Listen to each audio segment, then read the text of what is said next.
which is a loaf of bread. And one of these days I will do proskomidie.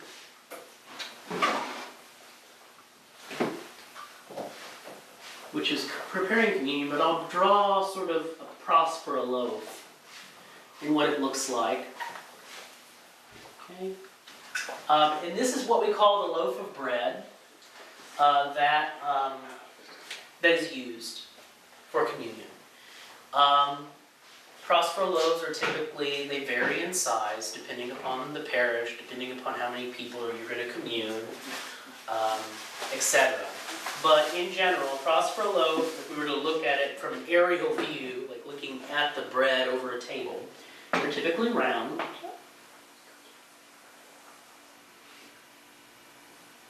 And they have a stamp on them. It's in the shape of a cross, like this. Excuse my artwork. Okay? So you'll typically have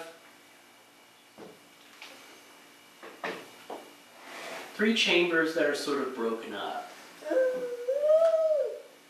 Like this.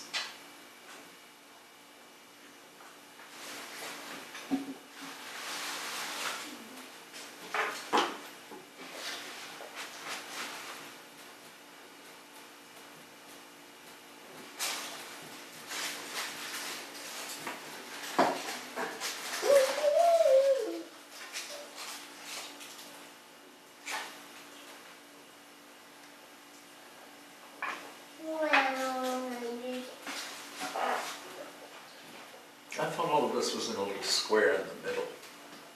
It is, but You're drawing it big so we can I'm drawing see it big, so we can see it. usually it's like in this. Ah, That's what it would look like. So this is the bread. There's where the stamp is. okay. Okay? So these are lambs are unknown.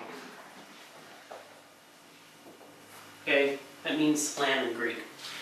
This part is what the priest will cut out and remove and use as communion. He will give these three portions to the people. This one will be for clergy. So the ICXC Nika in Greek, it's an initial, it's a monogram. ICXC stands for the initials of Christ. Jesus Christos. Nika means conquers. Means what? Conquers. Ah, yes. Okay. Okay, victory. Or Jesus Christ is victory.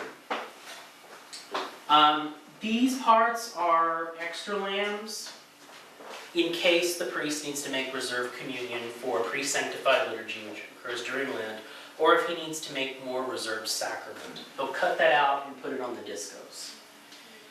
This portion right here is a large triangle which will be taken off the paten and will be taken off from the bread and put on the paten, and it represents the Theotokos. And these triangles will be taken, these represent the ranks of saints.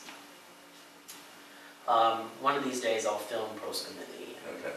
we'll look at it more in depth when we do the Divine Liturgy. But that's just what our communion bread looks like.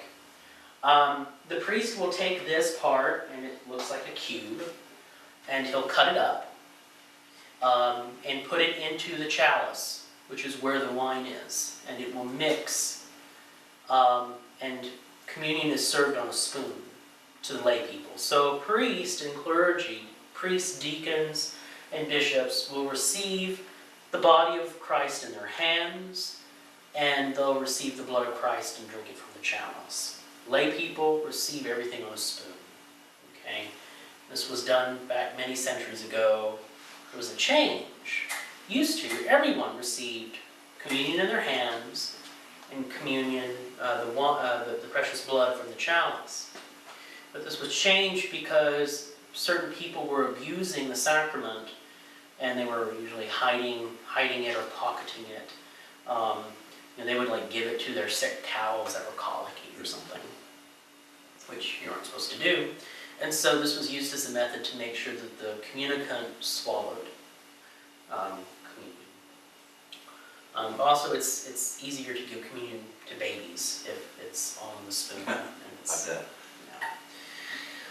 bet. So this is sort of a crude explanation of it. One of these days, I'll oh, and there's a prosperous stamp right there. I can probably show the camera the prosperous stamp.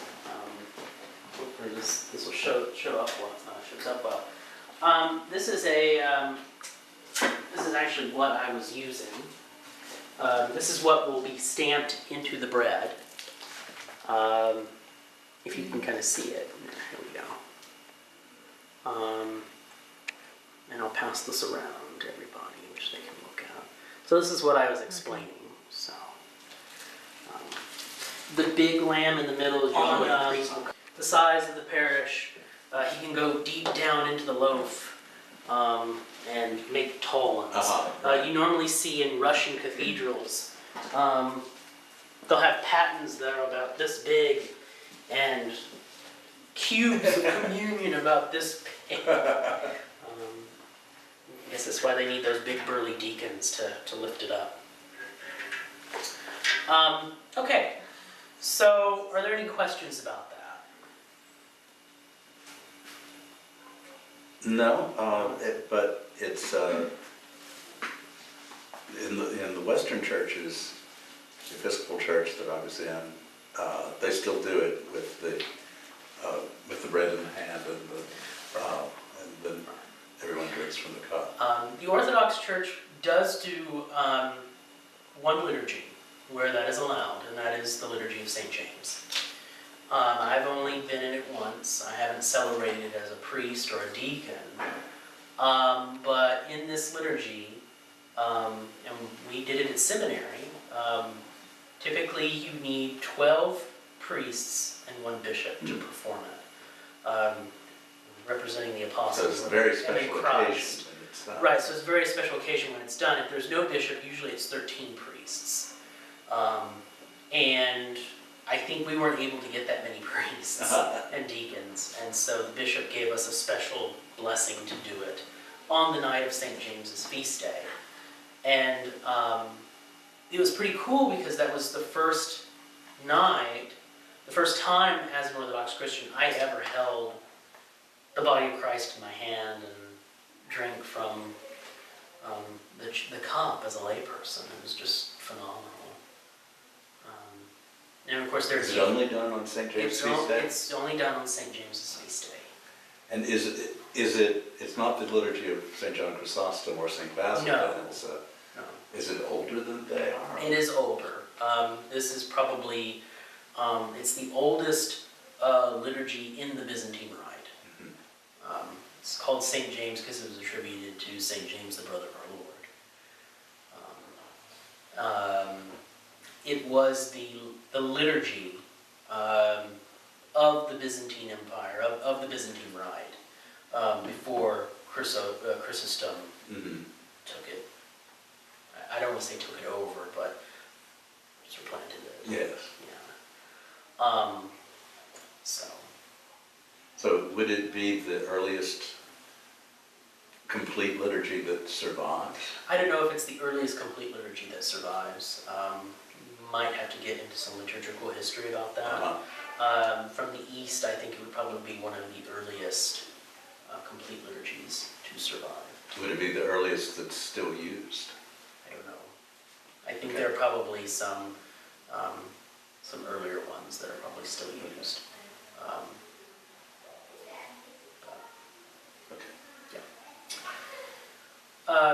So communion. Communion is a sacrifice, and you would ask that question. Because there's this aspect of sacrifice in communion, of taking something and giving it to God to offer unto Him. And He gives us something better back. That's the whole aspect of sacrifice. Where we take bread and wine and we offer it to God. We offer to God the Trinity, and the Trinity gives us something back in return, which is Christ. And we would say as the Orthodox Church that Christ offers Himself in the liturgy. And it's Christ himself who in the church performs the act of offering. So he's both the priest and the victim at the same time. And the Eucharist, we would say, is offered to the Trinity, not just one specific member of Holy Trinity. How is he the priest when you're being the priest, or is that beyond our understanding?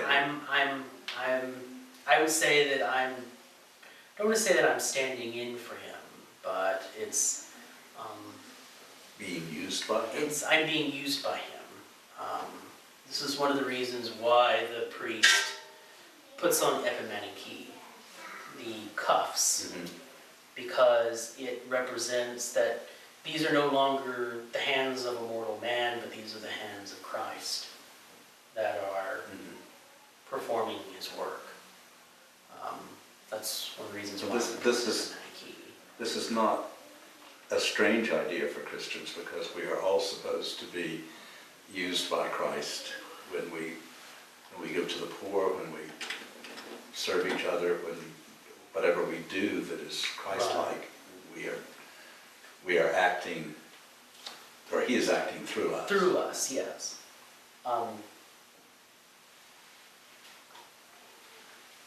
And in fact, really the priest is performing a role. He's the icon, not just of the bishop. The bishop really is the icon of Christ. The priest is the icon of the bishop, but the priest is also the icon of the priesthood of believers, who he stands on behalf of the community to perform the action. The Eucharist is offered on behalf of the life of the world, restoring man's true purpose as God's priests. This is one of the reasons why we say in the Divine Liturgy, "Thine own, of thine own, we offer unto thee on behalf of all and for all." It's for the life of the world. It's for it's not just for Orthodox Christians. It's for all of humanity and all of creation. This is one of the reasons why I tell people that being an Orthodox Christian doesn't make you better than everybody else. It makes you sacred. It makes you set apart. It makes you special. And also communion, by virtue of being a sacrament, by virtue of being a mystery of the church, is unto the forgiveness of sins, just as confession is. That word unto, but what does it mean? Unto the remission of sins. It's not the same as saying, it has the sound of a process, of something that is in process, going toward a goal, but not yet at the goal. Is that all? I would say that it's at the goal, but because when you say, "Blessed is the kingdom," in the liturgy, we are in the kingdom.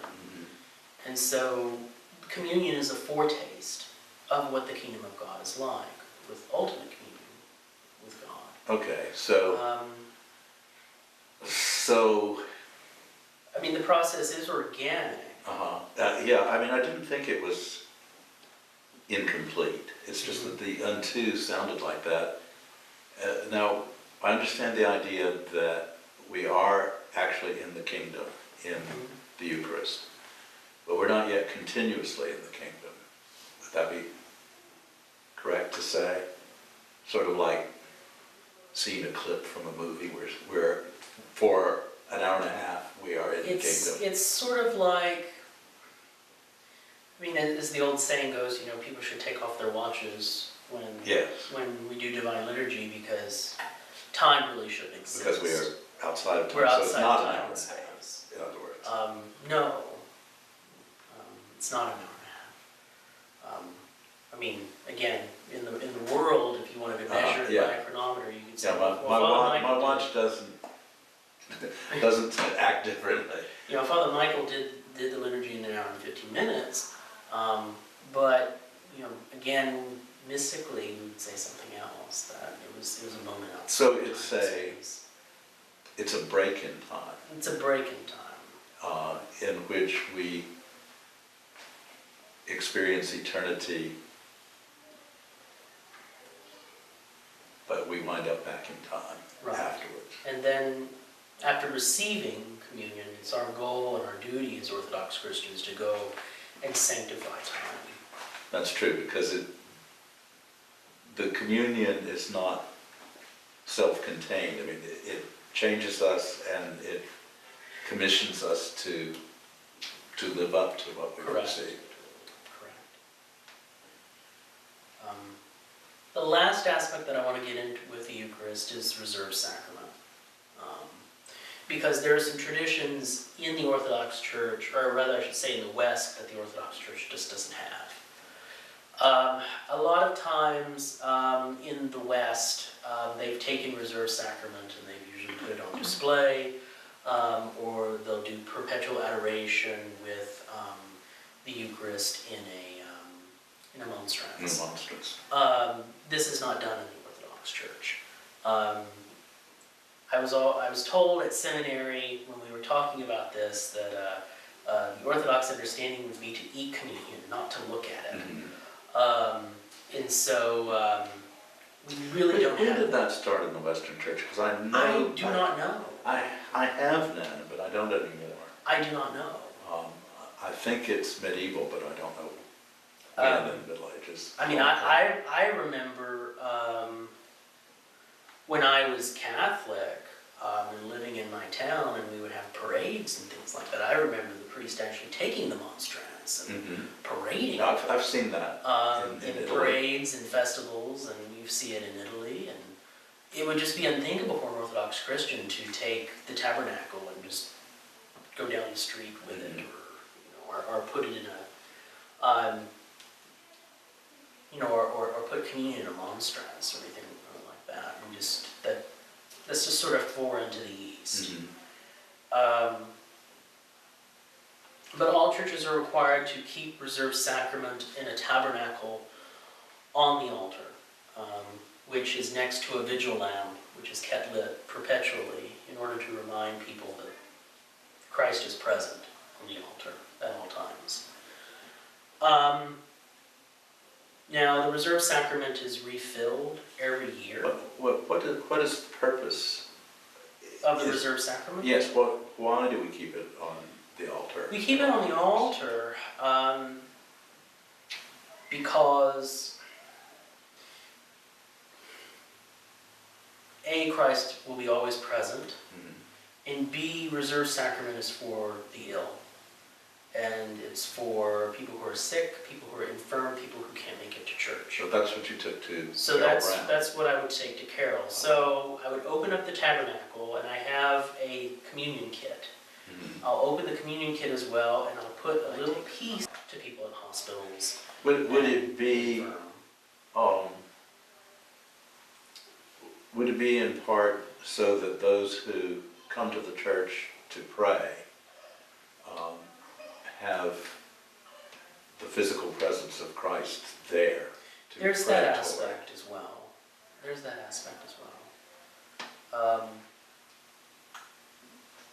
But to put the communion on display for people to gaze at is something that's kind of foreign to the East, which is something that we just don't have. So there's no service in the Orthodox Church for viewing or veneration of the sacrament. And the faithful at liturgy are never given reserved sacrament. They're always given that which is consecrated from the bread and the wine. Now, backing up a minute, you said the reserved sacrament is changed every year. Okay, I'm not... The reserved sacrament comes out of the prospera, right?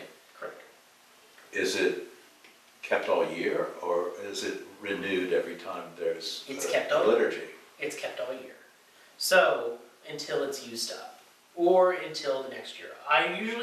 Priests are required to, by tradition, to refill the tabernacle every Holy Thursday, which is at the institution of the Eucharist. So like in a pre-sanctified liturgy where the priest On the patent,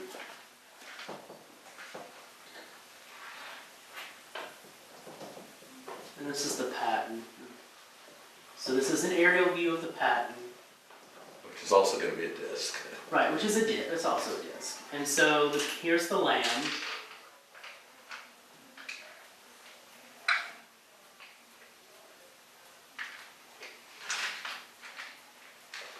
Okay, there's the triangle, the big triangle for the Theotokos. Here are the ranks of the saints that have been cut up into triangles. Here's a triangle for the metropolitan. Here's a triangle for the bishop, and then here will be little crumbs for the living Orthodox Christians.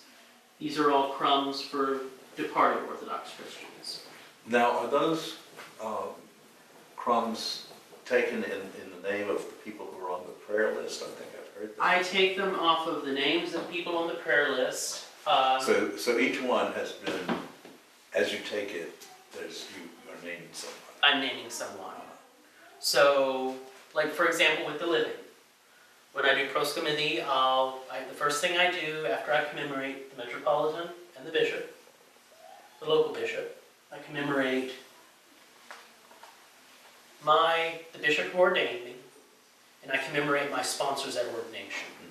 So Father James, Father David, Father Ignatius, the priest Ignatius.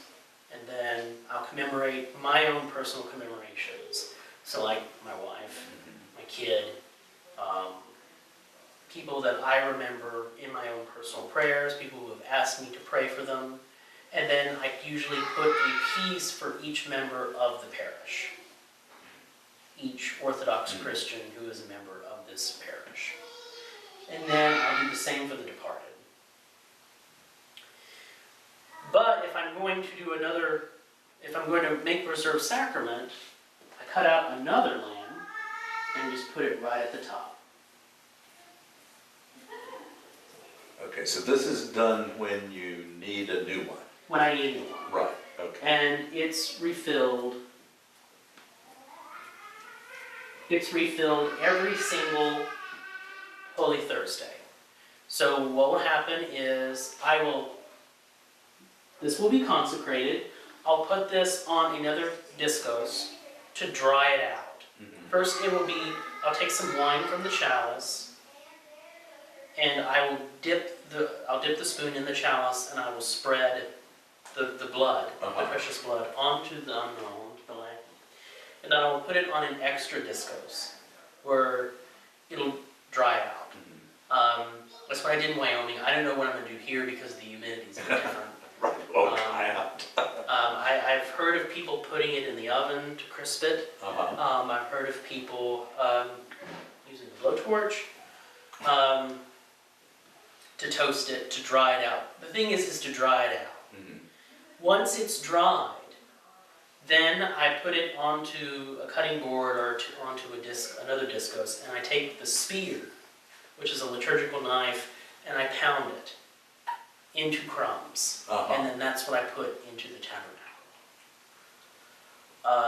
And that is done every single Holy Thursday. Whatever is left in that tabernacle from the previous Holy Thursday, I put in the chalice and I consume it.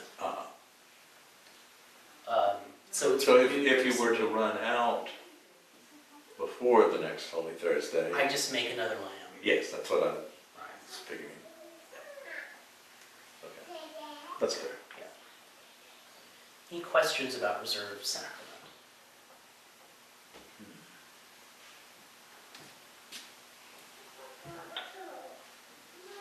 No, I think you've actually made that clear for the first time for me. One of these days, maybe this can be done maybe at Christmas liturgy. I don't know who's gonna, around who has a camera or who's available. I can actually maybe do proscomedia and film. Or I can probably use my iPhone to film it. I don't know. Just have to see how we can do that. I would prefer to do it in the church so that people can see it. And then it's usually a neat teaching opportunity Not too many lay people see that. No. She's so determined. Yeah. So determined. I think we're done. Okay, thank you. Thank you. لست أقول سرك لأعدائي